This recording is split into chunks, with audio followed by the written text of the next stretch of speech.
and you believe in your own experience and model yourselves after those you respect. Okay, so this is now being recorded. All right, so welcome everyone. We are doing a little review for some new people that came in. So again, quadrant 1 is a people person, and your main question is why? If you go into a learning environment and it doesn't tie into yourself and your life, you don't want to learn it because you're seeking meaning and you want to be personally involved, all right? Now, a quadrant 2, and I think 2 was not your high quadrant there for the newer people, but quadrant 2s seek intellectual competence. Details are very important to a quadrant 2. They want to verify the facts. Their main question is what?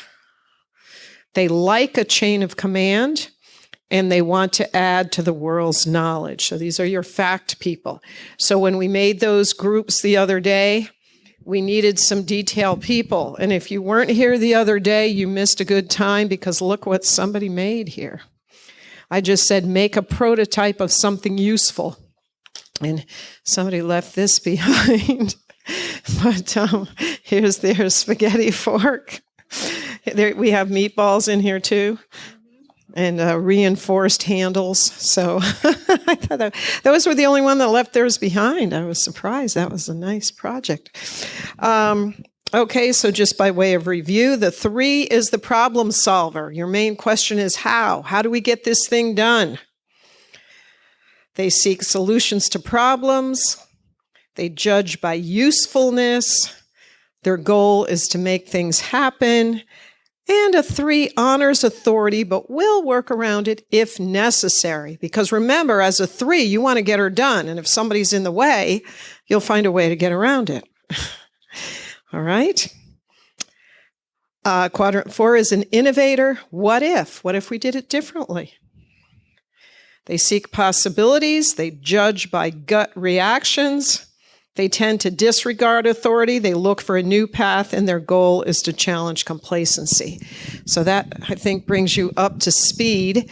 And today we're going to talk about learning styles in the classroom. So let's start with prayer. Father in heaven, thank you so much for each person here. I thank you that you made us all different and that we can respect and honor those whose gifts and talents we need to make tasks happen and just to make us more complete, more relational, more detailed, more innovative, more productive. I thank you for each one here and the part they play in showing your love to others and sharing the gospel. Just be with us today. Help us in Jesus' name. Amen.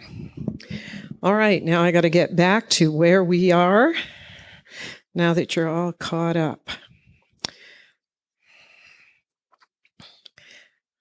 I think I'm going to just read this one again. Diversities within the church. In our association with one another, we are to remember that all have not the same talents or the same disposition. The workers differ in plans and ideas. Varied gifts combined are necessary for the success of the work. So whenever you're feeling frustrated that somebody is different than you and they're not getting with the program, remember that you need that person because their gifts are different. Okay, so I think, strengths and weaknesses of the quadrants. We can talk a little bit, pick up a little bit here. What do you think are the strengths and weaknesses of a quadrant 1? What are the strengths, again, of a quadrant 1? Relational. And what could be the weakness if you're a 1? Okay, maybe not as productive, but if you're a 1-3, that's interesting because a 3 is productive, so that piece is picking it up for you. Yeah, and again, there's no right or wrong, there's no perfect. What about a quadrant 2? What would you see as the strengths of a quadrant 2? Suddenly, by the way, speaking of needing some details, yeah. There you go. I couldn't see that on this screen. Thank you. All right. Well, I'll just hand this over to somebody that under certain circumstances can be a 2. All right. What about quadrant 2? Again, the strengths.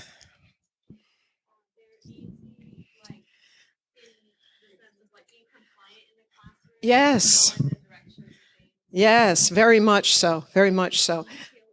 Yes. And what would be the weakness of a 2? Maybe not as productive because they're so focused on it. Yes.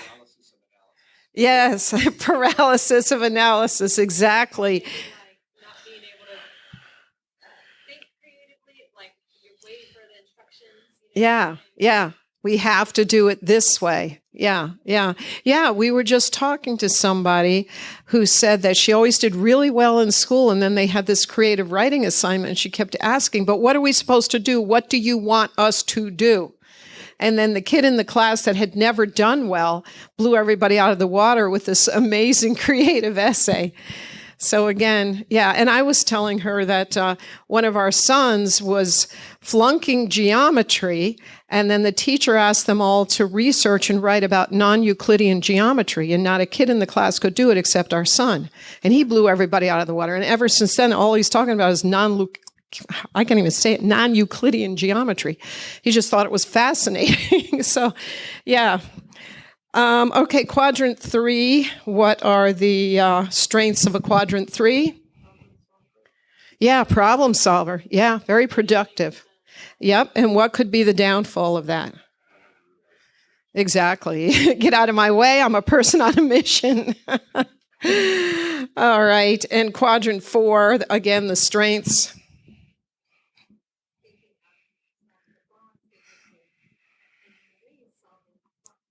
Yes. Yes, in a very creative way. And what could be the downfall of a 4? Okay, yeah. What else? Were you going to say something? No, that was a good one. There's just so much that they never find anything. They never find an end. They never find a box to be. Right. And all of us can summon things from the different quadrants when we need to and when we realize it. Years ago, I was a young administrator. The first administrative job that I ever got was I was the head of the Montessori School of East Providence, Rhode Island. And I went into that as a strong 3-4. Well, what I didn't know was that the school had been run by a woman by the name of Sister Mary. And Sister Mary, the reason that they hired me was that she was very good with children, but she needed another adult to be over her and kind of manage the school because that wasn't her strength.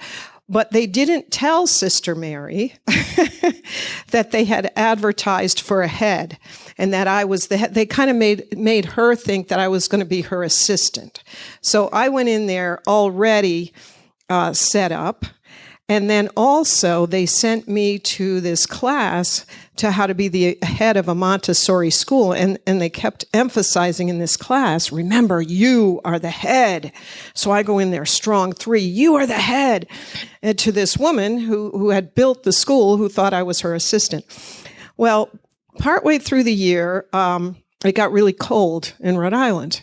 And I had a lot of parents coming and telling me, and this was little kids, the Montessori school is ages 4 to 6. And they said, it's too cold, our kids should not be going outside in this cold weather. So I did what you really don't do. But again, I was a young administrator, but you don't just have a knee-jerk reaction to parents and, you get your staff on board. But no, I made a cold weather policy that when the weather went under a certain temperature, you couldn't take your kids outside. Well, Sister Mary was not happy about that. She was used to taking her kids outside, but she was a little passive aggressive. So she was very upset and she kept taking her kids outside. Well, instead of going into one mode and being relational and sitting down and talking to her, I went into 3 mode of, I'm going to prove this thing. So I'd go by the bulletin board and Sister Mary has posted something that kids in Japan go outside when it's below zero, and that's why they're so healthy and hardy. And so then I would try to talk to her and she'd say, well, yes, but the weather was not below zero. So what would I do? What should I have done if she said the weather was not below zero on that day? What should I have done, and what do you think I did? Little more one. I was calling. I cannot believe I stooped this low. I was calling the weather station to get the weather on that date. That wasn't the problem here. The problem was relational. But I was going into this productive mode, and so I would tell her, I called the weather station. The weather on that day was 22 degrees. And then she would check something and say, yes, it was 22 degrees at 8 o'clock in the morning, but I brought these kids out at 10:13. So it was not going anyplace productive. So I tell you my errors as a young administrator. Again, when something is not going well, ask yourself, which quadrant do we need here that's falling out? Or if something isn't going well, do I have the details? Did I do the research as a quadrant 2 that I needed to do? Did I do the relational part as a 1? Or there are other people that I know that they do all the details, but they never deliver, So did I get into that quadrant 3 and get it done, or did I go 5/6 of the way? Or did I need a little creativity here? And if you have a hard time, maybe you can balance your team out, or call somebody that you know has that strength and tell them the story and ask them, what am I missing here? Which of these? All right. So, oh wow, this is a whole different look now. I have a different thing on here than here. That's okay. And I don't know how we got down here. That's okay. Yeah, I am. And on the screen is not matching that, which is okay, because we can look to here. Yeah, but it's okay because I can see what's going on there. Yeah. Okay, as long as I'm able to. Oh, yeah, that is a problem because then I need to get to the current slide to show that video. Because I can't. You know what would be my first reaction? Oh, I need to show the video, so I'm going to go up to the slide and touch it. Literally, that went through my head. Anyway, I'm going to show you a video that, don't laugh at my hairstyle. It's an older video. But many years ago, maybe, I don't know, 10 years ago or what it was. But I was actually being trained. I'm trained in crucial confrontations, and I wanted to make a video to show what not to do when you're in a confrontation. And I came home, and Eric came in and told me that I had parked the car in the middle of the driveway and that I needed to get the car out of the way. And I said, that's great. We can use that so I can role model how you don't react in a confrontation. So the poor man was then stuck videotaping 3 different reactions that I role modeled of how you're not supposed to react when somebody brings something up. So I'm going to show you that. And I want you to think about which quadrant I'm using in my argument about moving the car and what I should have or could have done if we can get to the correct place. If not, I do have a group activity that we can maybe go to. I'm just trying to remember how to get this to mirror. All right. Well, you know what? I'm gonna let them go into a group activity. So if you're new, if you want, during the group activity, you can take the assessment and find out what your quadrant is, if you'd like to. Okay. We're flexible here because we're teachers. Oh, good. You did. Okay. So, yeah. So now I'll just go to slideshow. And I'll go to from current slide. And we're good. Yay. Okay, so watch this kind of crazy video. We may just watch part of it. I don't know if we'll watch the part about how to react in a confrontation, but you'll see the 3-role model and which would be the extreme of a style that I'm kind of showing here. All right. Let's see. Oh, wait. Whoops. And can you hear that okay? Okay. Just a second. I don't know how we just got onto that. Okay, pressed escape. I'm sorry. It just fed the next one. Yeah, I'm just trying to get back out of this now. Yeah, that doesn't want to escape. It's stuck.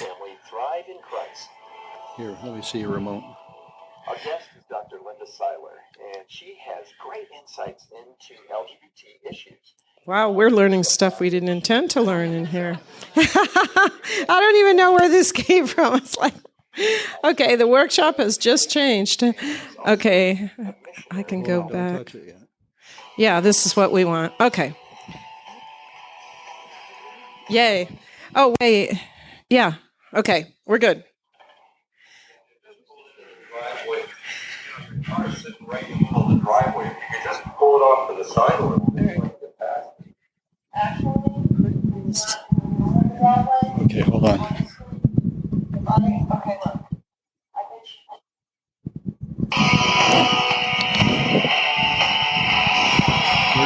Where's the speaker? Sandy, I just pulled into the driveway. You know, your car's sitting right in the middle of the driveway. Okay, You can just we're pull gonna it go off to to the the side a little bit so I can get Okay, past so for the group, just turn this off for a minute and then I'll put them in the groups. Okay, don't worry about that. Okay, so what, since we are going to be talking about learning styles in school, we're going to do an activity. I want you to introduce yourself to the people in your group once I put you in the groups, and then I want you to tell the people in your group what your quadrant is and think about something that happened when you were a student that really wasn't pleasant or a very happy memory. Does everybody have a memory from school that wasn't your best day? All right, so tell them your quadrant, and if you're new, the other people can help you figure out your quadrant, or I can do your assessment during that time. But share your quadrant and what happened that was less than pleasant. So let's do this. Line up according to your birthdays again. If I, okay, look, I bet you any more. What I'm trying to figure out is where's the speaker on this computer? Where's the speaker on this side? Oh, it's right here. Should be in the front. Yeah. I'm June. Till I'm September. January. December. Oh, I know what the problem is. The speaker's here. Hasn't helped me out. Said the wrong thing. If we go measure it, I bet you any money. All right, I know where it is now. All right, so maybe it isn't.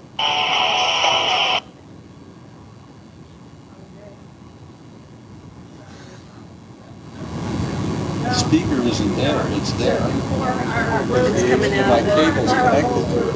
So it's playing out of it. Okay, keep coming, keep coming. Follow me. And you can plug that. Follow him, follow Here, her. I think it's actually already plugged. This HDMI cable's not carrying the video, but it's carrying the Okay, so YouTube, yeah, and Yeah, I think. YouTube. But it's actually once I put the microphone here, I was looking at the wrong spot. Put it anywhere in the corner of the group. All right, 1, 2. Wait. All right, you're all left, so you're all. Okay. There's going to be 4 people, but it's going to be 3, 4, 5. Or you 3. Oh, I'm not a 2, so I'm getting all confused. All right, you're all a group. Those could be 3. There's 6 of us, so 3 and 3. Okay, you got it. Let's go. Figured out where the sound is coming from. It's coming from here. Oh, yeah, it just wasn't coming loud. So But it's there. wait, see, you know what the problem is? Whenever I go to make it full screen, then it went to the next thing. Was the problem? Yeah, no, I was trying to get this to the beginning. This was at The sound is coming from right there. So what I will do is stop the recording. Okay. Okay, here you go. Our contributions and be aware of our children's styles so we can advocate for them. By the way, tomorrow I'm going to talk about the difference between learning disabilities and learning styles, because that is what I have my degree in, is special ed from Boston University. So there's a big difference between a learning disability and a learning style. We'll talk about that. And we want to help our children build on their strengths and foster growth and ultimately teach them self-advocacy. I'm still trying to teach that to one of my adult sons, how to advocate for yourself. Because some people, they're polite and they don't know how to stand up, and then they're upset if things don't go their way. So to learn self-advocacy is a huge skill. Okay. How to advocate for yourself. I am going to address how to advocate for your child and then when to gradually give them the reins, especially if it's a child with special needs, how to do that, because that does have to be part of the process. Yeah. Okay, so we're going to do a painful learning environments exercise, and with this, we're going to do it by quadrant. So what you will do is I'm going to put all the 1s, 2s, 3s, and 4s together, and I want you to have one piece of paper and you pass it around, and I'm going to time you just for 2 minutes, and quickly the next person write what would make a painful learning environment for you. What makes it painful? You could say, the teacher calling on me, you know. Okay, so if you're a 1, please stand. We'll do this real quickly. 1s, all right. How many 1s do we have? 1? You're 1? Yeah, I think he's a 1. Okay, all you 1s. Oh, does that mean you're a 1? I am not. Okay. Oh, okay. He's going to represent. Okay, all right, so all you wants, just go over there in the front, and in a second I'll give you one piece of paper. All the 2s. Did you come out as a B, as the snowsuit? Yeah. The highest number? Yeah. Is, wait, which one is B? I marked 2. Oh, okay, yeah, perfect. Yeah, that's why you know how to mark it. Yeah, okay, so the 2s. Do we just have 3 2s today? Okay. All right. Yeah, I'm going to give you a piece of paper, and then I'm going to say go, and then you're going to just pass it around. So you need something firm to put this on. I don't know if you want to do it there. 3s. How many 3s do we have? All right. 1 piece of paper per group. All right. 3s. 1, 2, 3, 4. 3s. Good. Any 4s? We don't have any 4. Well, oh, you probably don't know because you came late with these. Yeah. Okay. For both these are talking subjects. I just got what's practical. Okay, so you're with 2s. Okay, we have another 2, which is perfect. I don't know that we have any 4s. 2s. Me and you. Yes, 2s are here. Okay, so when I say go, one person, the 2s will be fine, they know how to follow directions. One person writes what makes a painful exercise, pass it to the next, and just keep going around until I say stop. You got it? You guys have it? No, you can't. What, you trying to act like a 4 or something? To be fat, well, I have to do some yours. Okay, so one person writes it, pass the next. And then, okay, so ready, go. Because people are going already in. Okay,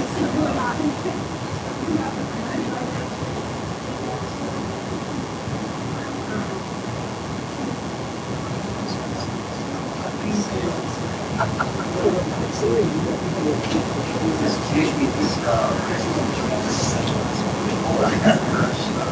What? it. Oh, just one? Yes, Oh. one, not the trophy, one.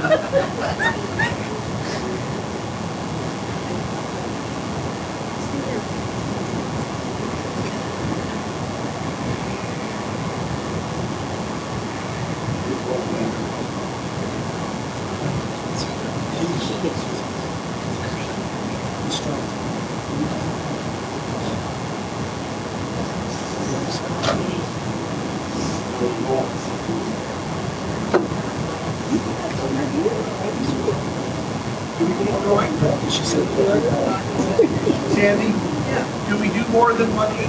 Yeah, you just keep on. See, they didn't follow instructions, did they? From a 200.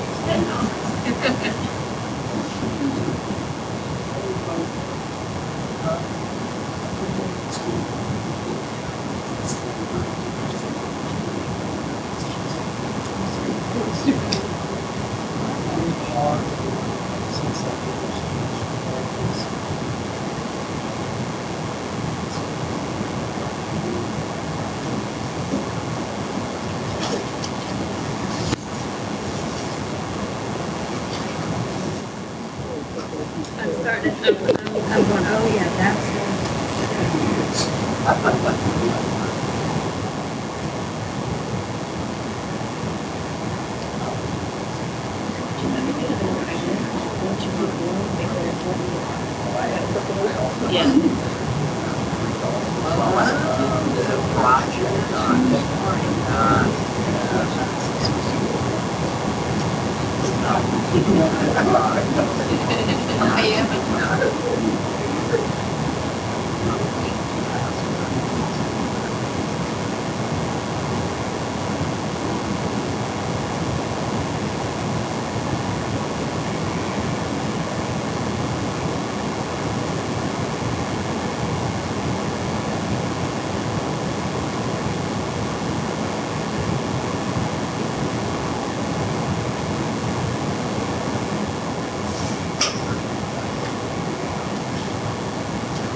Let's hold down.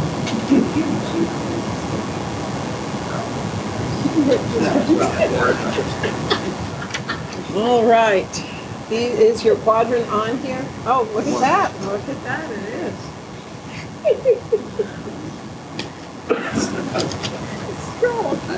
I don't know, there's so much fun going on over here. Actually, I heard. Too much fun happening. Here we go. Learning about it. Hey, Goldilocks thing going there. Yes, that's true. Yeah, it's pretty good. Oh, role playing. All right, so the ones don't like it if the classroom is all rules. And the ones don't like to be ignored. Whereas the twos are afraid of being ignored. The ones don't like being ignored. The ones don't like role playing. Why is that?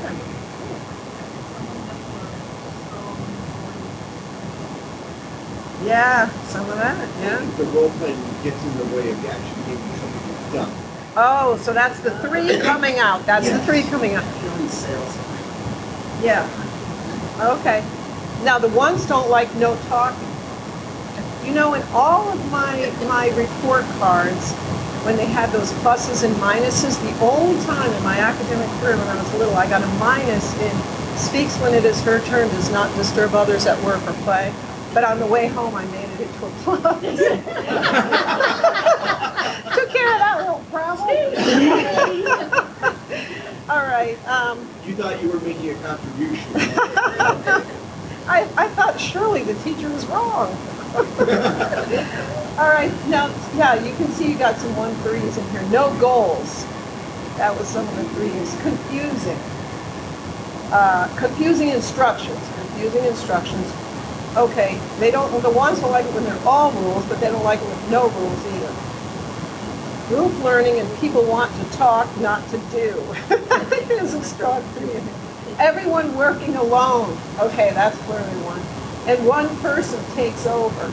Yes, that can be rather annoying in any social setting. All right.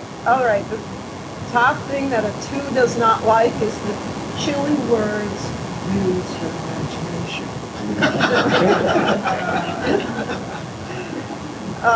This is a good, these are such 2 answers, it's hysterical. When I know more than the instructor. Making a joke to students. Yeah, you're a 2. Forget the jokes. Let's just get this done. It was to concentrate on a test right before. Oh, okay. All right. So right before a test, you have to concentrate on it, and you have to do the other work. 2 does not like to speak in front of the class. That makes a lot of sense. And when I didn't bring my materials, that must have been humiliating since you keep hearing out of it. All right, a 3. Wow, an environment that is super quiet, dark, feels oppressive. I wouldn't like that either. I have a thing about dark, but that's why in Florida we have this very light environment and all these windows. Yeah, a 3 is productive. You want to do things and clean this dark space. Get the chills. Too many details. That makes sense. Unfair grading. Boring. I think every class thinks that. No end in sight. Right, because a 3 wants to get to the end, wants the task done, and there's no end in sight. When trying to focus but keep being interrupted, train of thought feels like it can't be completed. Exactly. That makes sense for a 3. Lectures. Right, you want to get your hands dirty. Team environments. And right after that, the person left the class. I mean, this class.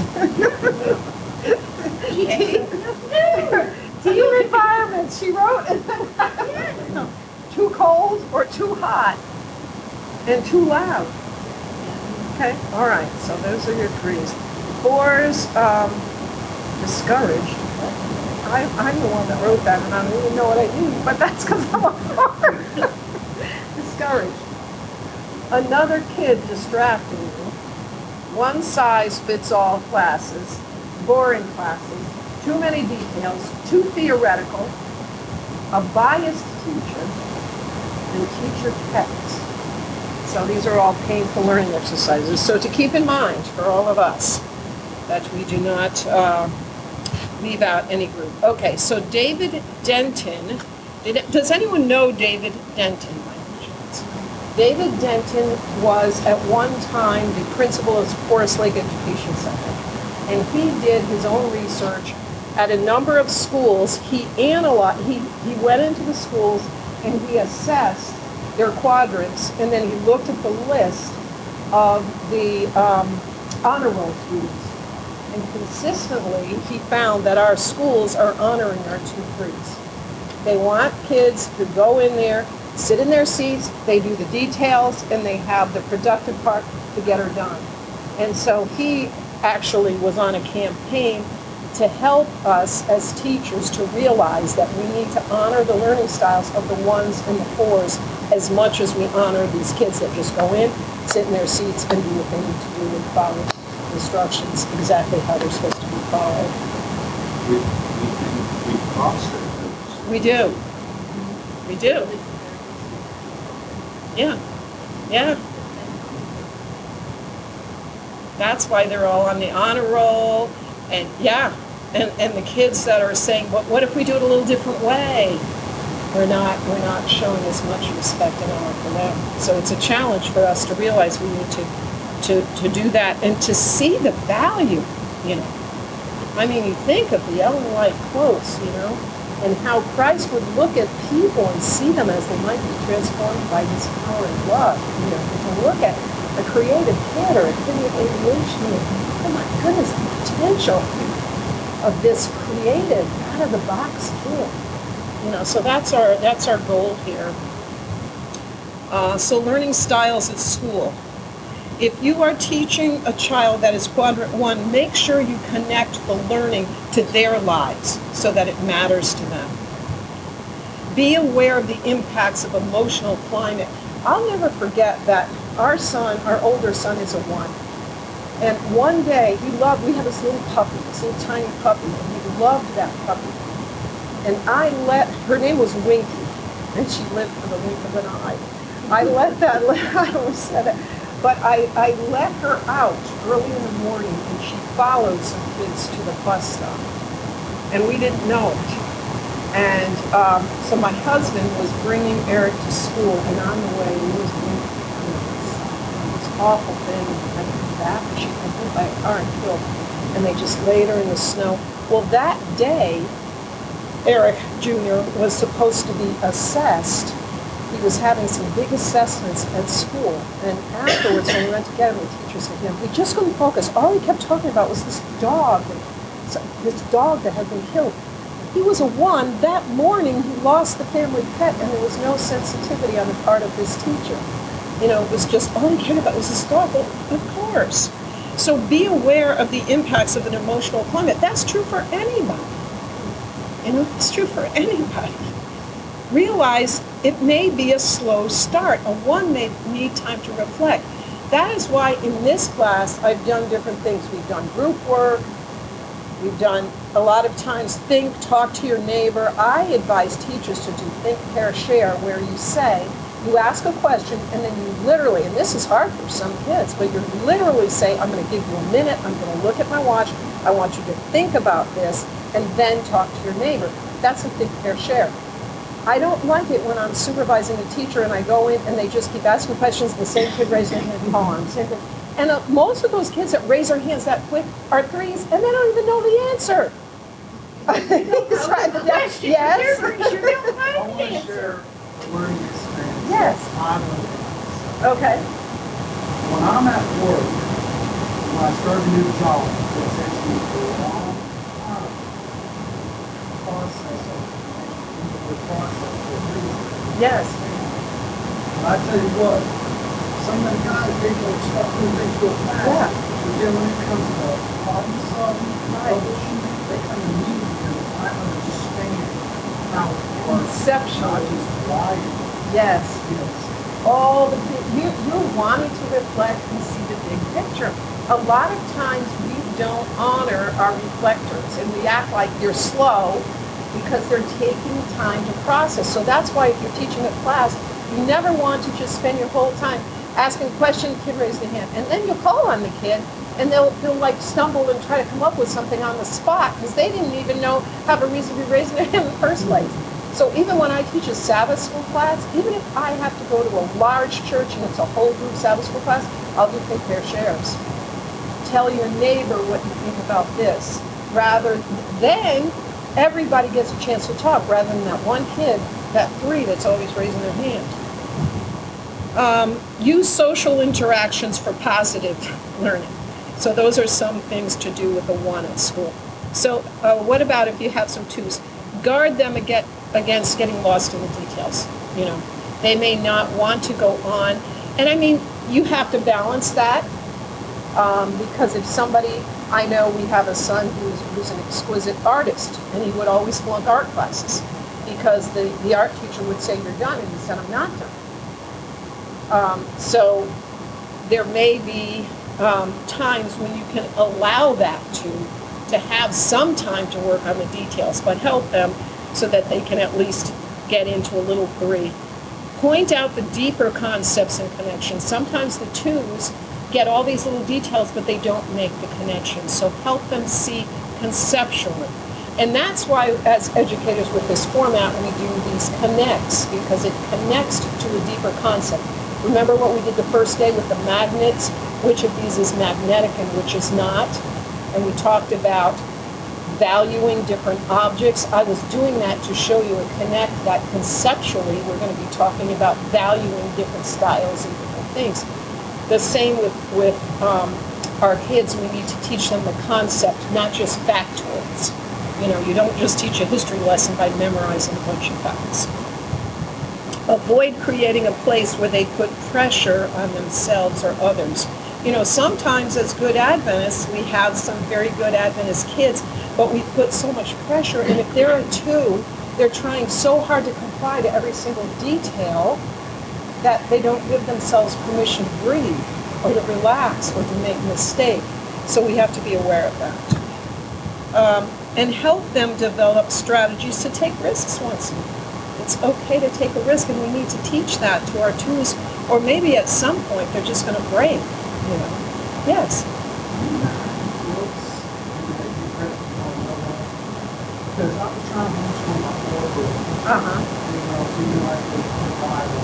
Yeah. I do see like my daughter, she's detail-oriented. Yeah.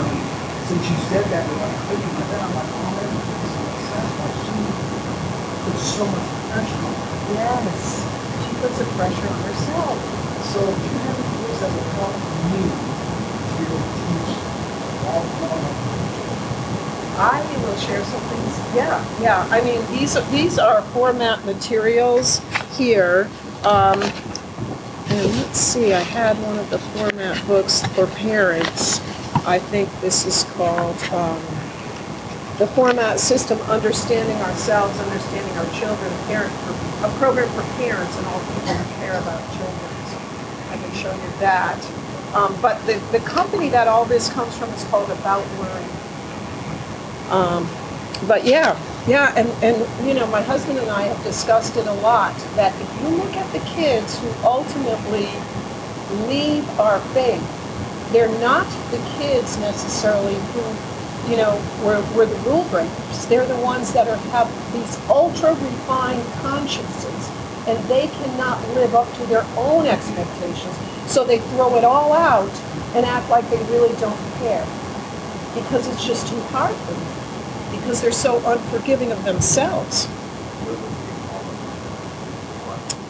I would think that they're the 2s, because they're wanting. So if you're an extreme rule follower, extreme, I'm talking extreme, either you're going to be rigid on yourself and others, or you're going to can the whole thing because you just can't do it. Correct. Yeah. All right, and provide balance for their need to work alone, because a 2 sometimes just likes some quiet space to work alone, and that's okay. That's okay. So try to provide that. I'm sorry, did you get your picture? Okay. All right, now what about a 3? Allow them to take a moment to reflect before jumping in. Sometimes we have to teach our 3s, and that's why we do our think, pair, share. And that's painful for a 3 to wait out that minute and think, because they want to jump in. Teach them to develop sensitivity to others. Sometimes they're just a person on a mission, and they may be trampling people on the way. Remind them to be careful of rushing ahead and rushing through. They're going to say done. And help them find and pursue practical applications. It has to be practical for them. So if they see the practicality in it, they're going to make a good connection. All right. Quadrant 4, provide opportunities for them to use their creativity to extend the learning. Maybe the others are in the box, and you might ask a 3, how can you extend it? But, Eric, you've talked so much about that one teacher that had you making that. I don't know if you can tell about that.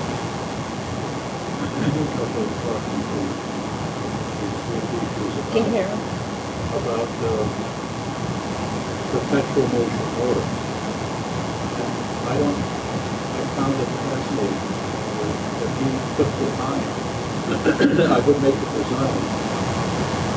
He would sit there at his desk and explain what might be the problem and how I could maybe rethink it another way. I just never did have a teacher who did that. I would redesign it and bring it back and talk a little bit more, and then I'd go redesign it and that. He was really amazing person. That's what I think doctor. So here you weren't doing well in a traditional setting of just memorizing the rules, and this guy kept going back and saying, well, yeah, but it's not going to work because okay. And then so he was a kid designing a perpetual motion machine because a teacher was willing to do this. to provide an opportunity to extend that creativity. Help them develop some realistic timelines, for these creative ideas. Teach them to take the time to organize. And finally, allow them to pursue opportunities for independent study. I mean, these fours, if they can do some kind of independent study, they'll be able to take off. Okay? All right, let's see what else I have for you today. Learning styles and teaching. So if you have a quadrant 1 teacher, that teacher is most likely going to be aware of the children's feelings. They're going to favor collaborative learning. They're going to be very reflective and very sensitive if you have a quadrant 1 teacher. Now they may have, depending on their backup quadrant, they may be some other things. If you have a quadrant 2 teacher, they're going to be detailed, thorough, accurate. And each year your kid is going to have a different kind of a teacher. And I'm not so sure it's good for us to always be going in there and fighting that teacher and saying, you need to behave in this way. I think we need to train our kids to know this is who you have. Now, it's another thing to have a 1-teacher school and it's a mismatch for 8 years. But under normal circumstances, if they understand that, look, this person's different from you. This year, you're going to have a very detailed teacher. Maybe you're a 1 and you're not going to be having that same nurturing that you're used to or expecting, but learn from this teacher. They're going to hold you accountable. They're detailed. That's who you're with this year. If you have a quadrant 3 teacher, they're going to get things done. You're going to have, your everything's up to date. They're generally upbeat, high energy. They're going to be doing these projects with your kid. There may be some other pieces that are missing. Hard for me to say since I'm a strong 3, come up with the negative. Okay, what could be the harder part for if you have a quadrant 3 teacher?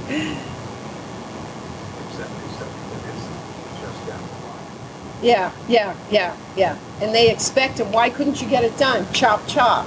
And then the kid is trying to be more reflective, and they're going to say, get started, let's get going. What's taking you so long?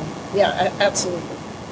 Okay, and then the quadrant 4 teacher, they're going to be thinking outside the box. Your kid's going to have a wild and crazy year, creative, unique, and they can see possibilities that other people can't see. So those are the teacher types. All right, so that's it for learning styles in school, and then tomorrow we're going to be talking about reading disabilities, attentional disabilities. There's 2 kinds of attention, selective and sustaining, so we'll talk about that. So that's learning styles in school. Any questions about learning styles in school? Questions, comments? Yeah, I mean, as a parent, as a teacher, to vary those learning styles so that you're meeting the needs of, if you see a kid that is not connected, think about perhaps what might their style be and how can I better connect and adapt for them and work for their school. Yeah. Are you a teacher? No.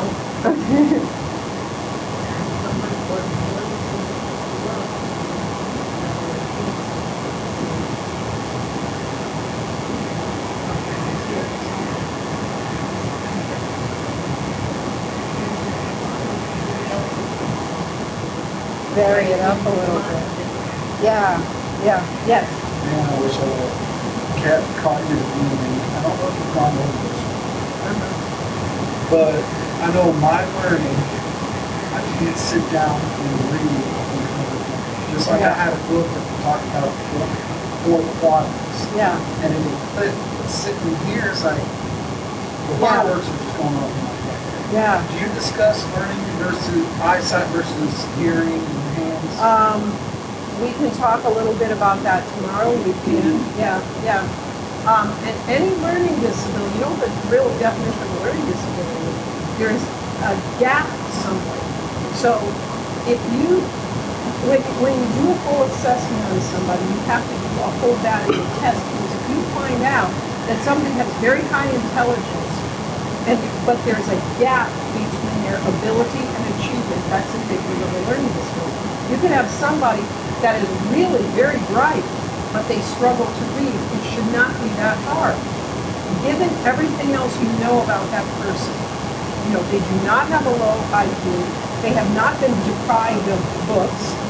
They've been raised in a typical environment with books. They've gone to school and they are struggling to read. There's too big of a gap. That's indicative of the learning. That gap that you're looking for. Anybody else? All right, thank you. It's been a great day, and we'll see you next time. And then that'll be it. Did you just have one class a day? I do at 4 o'clock, yeah, every day.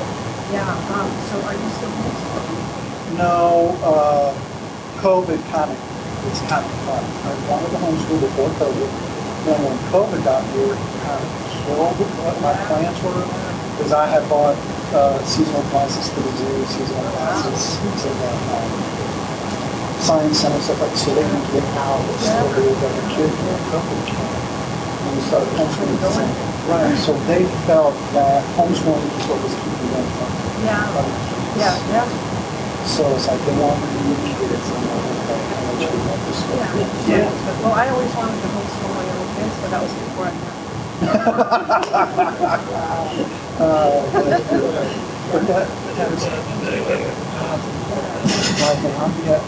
I was in college, I'd be at home, and I'd spend more time organizing because I dreaded getting and reading that book because it's like I fall asleep. I could fit, but yet the teacher, word for word, everything that book said, and it's just like, oh, I could be an A student as long as I heard, but when they wanted me to read something, it's... What about if they wanted to write something? I didn't have the imagination. No, I mean, write the facts. Oh. You have to write a paragraph with the facts. Oh, yeah. No. Okay. So there's a thing for the facts.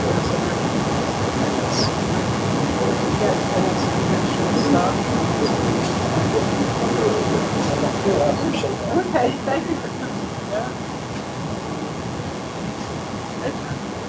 I would just love to have some time just to visit with you about North Tampa. Why did I see this coming? No.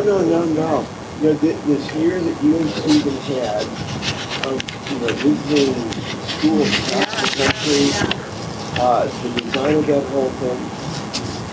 Quite frankly, the structure of it scared me to death. With conference going with the pink stick, with the health system trying to call the shots. And they still have to resolve it. I'm glad he's out of it now. How did he ever sleep? How did he ever last for a year in that kind of environment? He somehow figured out how to thread that needle. Just right, giving Orton the kind of attention that Orton demanded, but still recognizing that Frank was his true thoughts. And I said, see, this can't work because the Bible says no man can serve two masters, and you have... It's very political sounding. Anyway, but just sitting in here for the 2 days, when Stephen would talk about you, he said, she is the most marvelous teacher, leader, enhancer, curriculum developer, and why in the world the health system has to pay for it? I'm telling you, that was almost people. I bet it was. First time in my life I went to a counselor. It took me years to be able to run out of school. Years. But now you're into... So I was then hired by 3 sponsors, 3 independent lay people, to write the curriculum for teenagers for kids. Okay. So I wrote the K-12 curriculum, but I went from being a superintendent, from being in charge of the school, to sitting in a chair living in the... Oh my. And yet, that's what you're good at. That's what God called me to do, but I would have liked a little variety. But, I do, of course, it eventually led to travel because I brought it to me, so it's too much shame. Now, and what is going to be the end result of the product? So the product, first of all, I wrote, I completed with the sponsors and then some what they asked me to do. They didn't know I was going to run children's books and everything.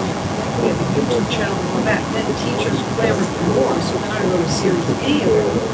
Because they're like, if I'm teaching grades 3, 4, and your materials are 3, 4, what do I do next year? So then I just completed round 2 and just released that.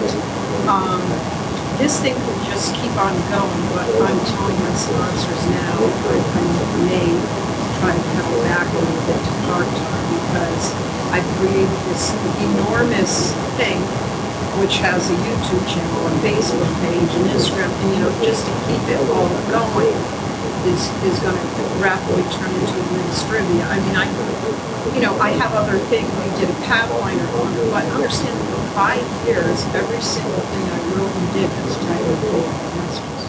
That's a challenge. It is. So I don't know from here. Do you think it's going to be mainly used in homeschool? It's homeschool and church school, and the sponsors, they really want to see it in all the schools. They put literally hundreds of thousands of dollars. They gave every school at the teacher convention $500 in free resources.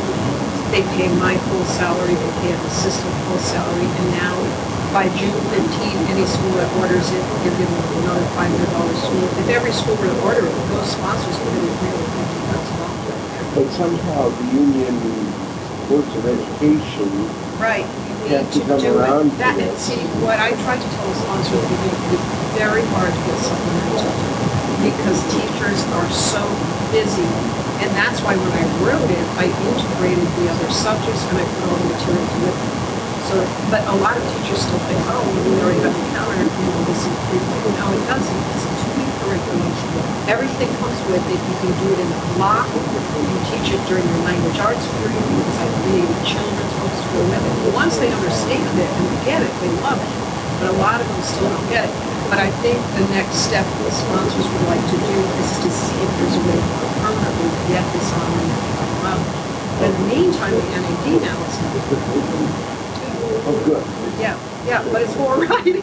So as much as I love writing, they half-day writing, but I'd like, because when you're a superintendent, you really stick it.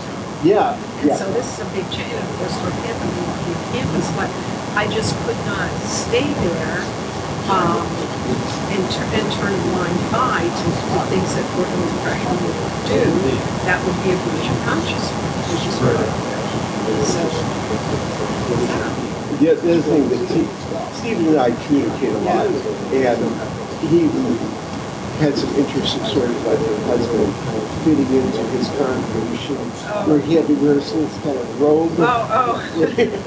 Well, that was because when we moved, we moved our roots from Apopka. We've been there for 50 years, and Eric said, pastor just gave me business, small churches don't mind.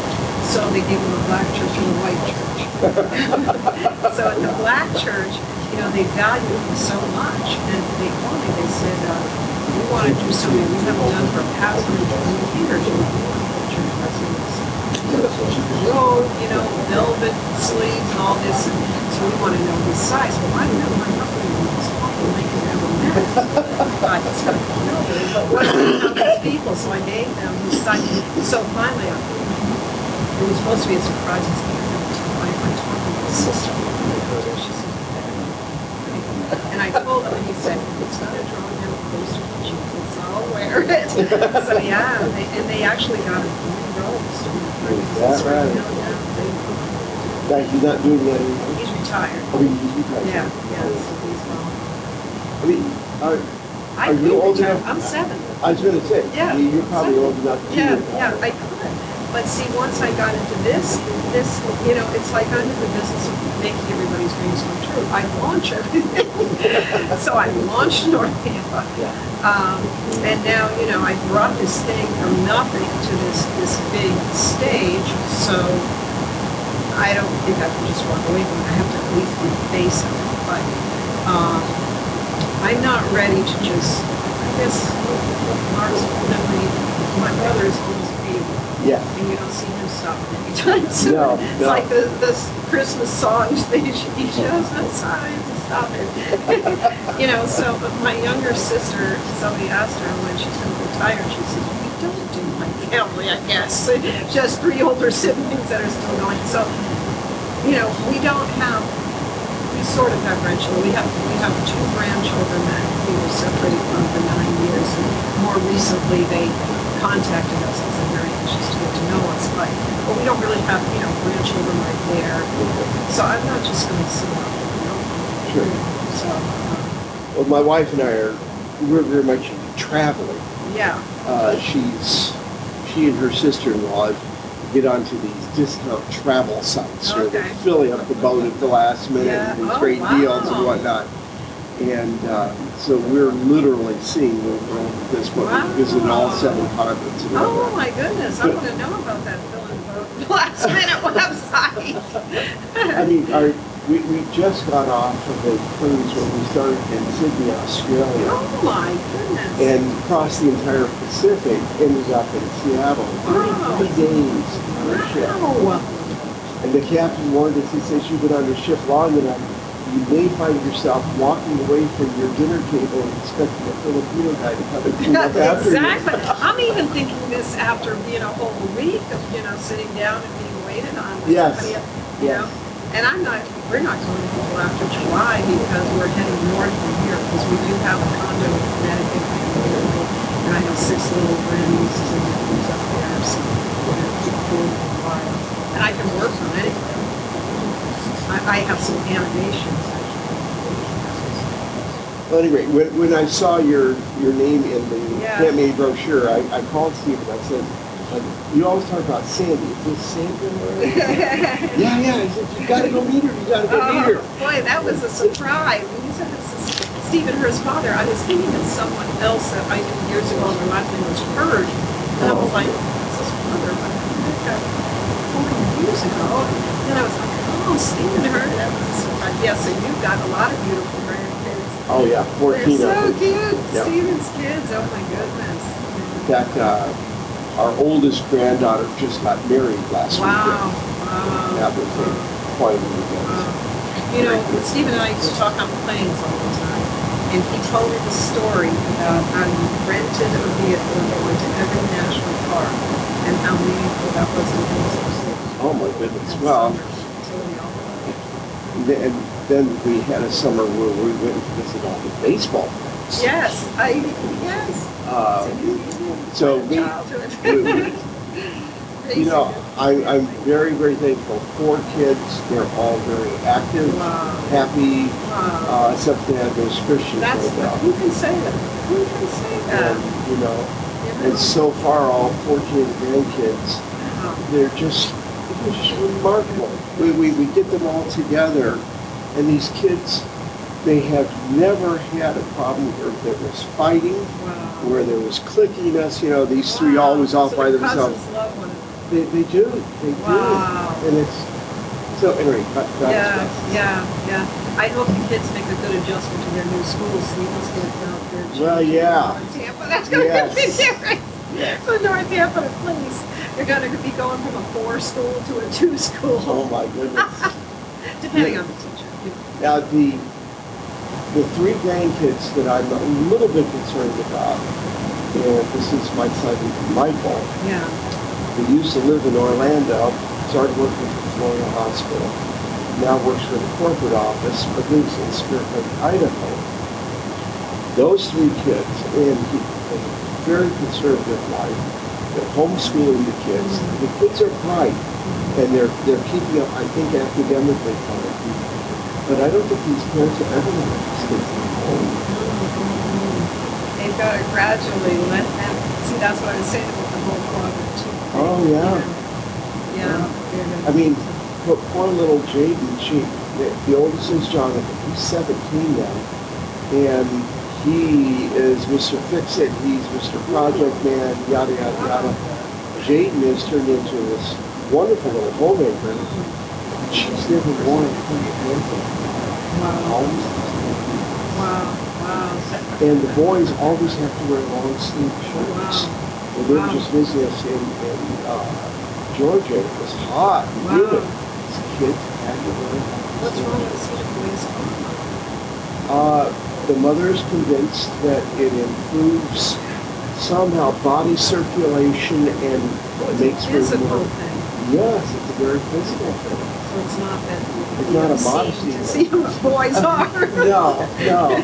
Wow. And at any rate, Yeah. they're Yeah. extreme vegan people. Yeah. When they eat, they only eat twice a day, and they bring up copious quantities, and these kids will sit there and eat bowl after bowl of food. Vegetables? It's all, yes, Wow. rice, potatoes, and vegetables, raw or sometimes Wow. cooked vegetables. And they have enormously stretched stomachs. They're not obese at all. Right. But I'm just wondering, how are these kids ever going to really Cope in the get real into the world. real world? Well, it's going to be a challenge, and at some point, you're going to have to go through individualization. And that's going to be part of the experience. Anyway, so Michael called me one day and he said, Dad, we just got 3 sheep.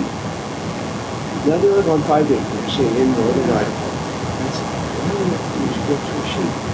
He said, fertilizer for our gardens. I said, Michael, you just bought the most expensive fertilizer. I mean, they recently had 19. These 3 have now grown into a flock of 19 sheep. And thankfully they sold about 11 recently. Anyway. Interesting. So anyway, it's been fun. But I wanted you to know, and I'm sure that this was an extremely difficult experience, the way it ended up. But Stephen had always spoken very positively. He just thoroughly enjoyed that year with you, traveling around and learning from you. He's so loyal. And he didn't know. And that's why we spent a lot of time, and I tried to get some good counsel on to maintain a proper equilibrium between conference and order. And especially when things were blowing up.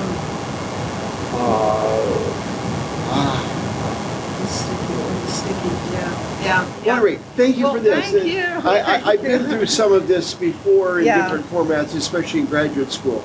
Yeah. But it's nice to refocus on it. Yeah. One of the ministries I'm involved in right now at Georgia Columbia Academy is training master guides. Oh, okay. Pathfinder leaders. Okay. And I have a nice blending of adults and academy kids. And it's interesting as I'm with these kids, having to fit the curriculum into their personality and their lifestyles. And that Are you going to Gillette? Yes. Okay, so we're going to have a booth there, and we have a new honor wonderful. on 3 angels. Okay. And that's what I'm making the animations for, because for the honor, we're just taking them through. They can go at their own pace. And, Okay. And we have a room at the college, so there's all these stations with computers. Oh, And so we'll fantastic. put them through. So if you want them we to get heard the that there 3 were some angels honor. honors were going to be taught at the college. Yeah, and I yours is chose gonna to be one of do yours. that. Yeah, thanks. Yeah, you have been to Gillette yourself, haven't you? Yes. Oh, yes, you have? Yes, Oh, I went wonderful. and checked it out. Yeah. Oh, wonderful. Yeah. Glad you did that. Yeah. Thanks a lot, Okay, David. thank Appreciate you. it very much. Okay, thank you.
hopefully it was ever do. It doesn't just. Well, we probably. Sandy, you know, I just thought of it.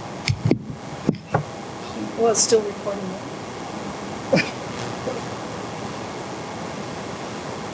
Still recording.